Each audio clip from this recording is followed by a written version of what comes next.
vast sweep of Morecambe Bay was a far cry from a bustling city hospital on the banks of the River Thames. Oddly enough, so far, Ada had seen no evidence of René's passion for the great outdoors. There had been no sign of a pair of stout walking boots or a rain jacket, no questions about the best routes to take up to the higher fells, not even a request to borrow an Ordnance Survey map. "Not everybody is as mad and impetuous as you," she had firmly chided herself. "Let the poor woman get her feet under the table before you start criticising her lack of adventure."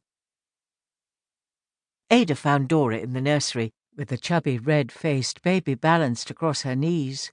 Dora deftly changed the baby, expertly sticking safety pins into the terry toweling nappy, before popping the little lad over her shoulder and winding him. "How was Catherine when you left her?" Dora immediately inquired. Ada suspected that the subtext of Dora's question was, "How was Catherine when you left her alone with her daddy this morning?" "They were counting the flowers in the garden," Ada smiled. "She barely noticed me leaving, to be honest."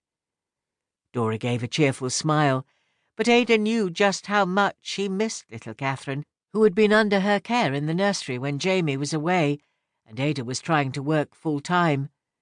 Dora had loved her like a daughter.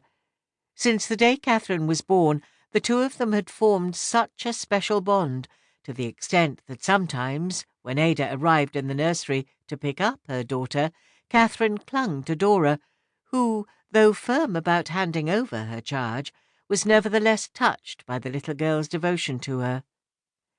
"I know you two will miss each other," Ada started sympathetically, "but it's really important that Catherine gets used to Jamie looking after her.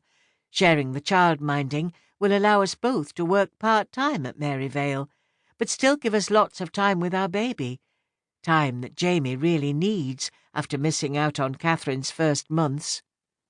Dora nodded. "Yes, I understand that." "Plus," Ada added firmly, "Jamie really has got to get back into practicing medicine. The longer he's away from it, the more his confidence drains away." Dora gave a tight, determined smile. "It'll be good for the little lass to be with her daddy, and it'll be good for Vale to have their resident doctor again."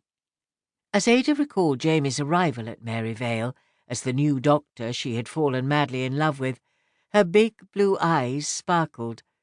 Dr. Reed had certainly set the residents buzzing, but as the girls got to know him over the length of their pregnancies, it was his professional skill and expertise they valued the most. Dora dragged Ada's wandering thoughts back to the here and now. "Do you think Jamie will, manage, like?" Ada rephrased her friend's question. "Do you mean, will he manage with only one hand?" Ada gave a little sigh. "I'm sure eventually he'll be fine, especially as it's the left hand he lost, though to be honest, he's not as convinced as I am." "You can hardly blame the poor fella," Dora answered. "How long has it been now since the accident? 6 months?" "About that," Ada agreed. "Poor lamb. No sooner has he got to know his daughter than he's left on his own to feed and change her." Now it was Dora's turn to comfort Ada. "I wouldn't fret yourself," she soothed. "When I saw Dr. Reed pushing the little un down the farm lane in a pram the other day, the pair of them seemed happy enough, chuckling and nattering away they were." Ada smiled. "Luckily Catherine's still enough of a baby to take each new experience as it comes, whether it's being looked after by Daddy or a new toy. She seems to take it all in her stride." "Aye, you're right there. She's a confident lassie. Catherine certainly ruled this nursery," Dora recalled. "I miss her sweet, smiling face," she said, with genuine affection.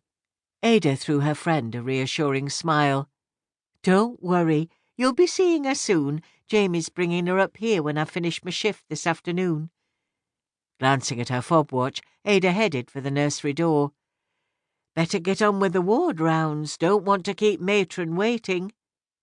"Look out for little Polly. She's been getting herself into a right state," Dora called after her. Stopping at the door, Ada turned. "When has Polly not